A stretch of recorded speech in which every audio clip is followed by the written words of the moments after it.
story unveils something you and I need to hear, know, and experience in our hearts. The truth that God pursues us in extreme and magnificent ways. Second, it provides a glimpse of God's eternal purposes. Reggie's appointments with heaven, woven through life stories, reveal that God has a plan for each one of us. A plan that includes pain, surprises, and joy. And that there is a reason for everything under the sun, if we choose to see it. And now may you, the reader, treasure this book for what it is, an appointment with heaven that will make you smile and cry as you soak it in. Choosing to see God in all of life, Mary Beth and Stephen Curtis Chapman. P.S.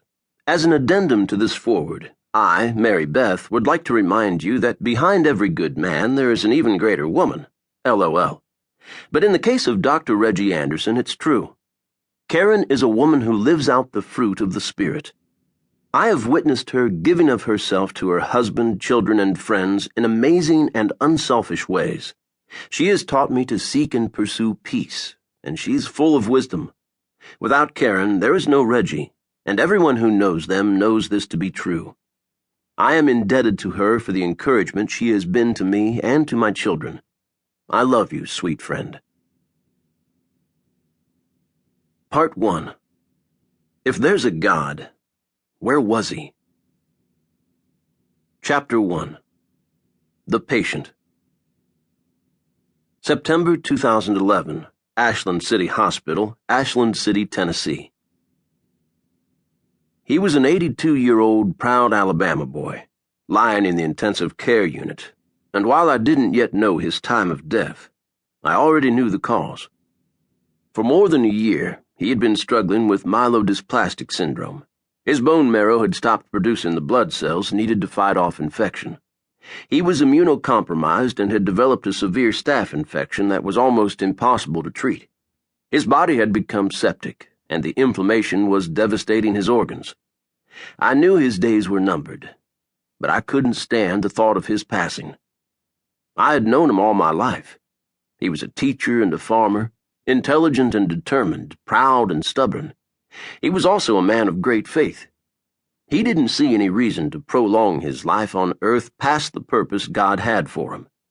Like many of my elderly patients, he believed that he had an appointment with heaven and that Jesus was waiting for him on the other side. As a doctor, I've seen what happens to the patient whose loved ones hang on too long. They desperately cling to their family member, demanding that doctors use extraordinary means to keep that person here, when really the dying believer just wants to slip gently to the other side. Sometimes doctors can postpone a patient's death for weeks or months, but it often involves drastic measures with the person being kept alive by machines and feeding tubes. The patient's quality of life isn't what relatives expect when they initially make the decision, and it's rarely what a patient desires. Whenever God called him home, he was ready. I didn't want this patient kept alive by machines, and he didn't want it either. But I had good reason to lengthen his life. He had a close, extended family, some of whom lived out of town and wanted a chance to say goodbye. With intensive medical intervention, I could postpone his death long enough to allow them the opportunity to see him one last time. His family wasn't ready to let him go, and I understood that in the most intimate way possible. I wasn't ready for him to be gone either.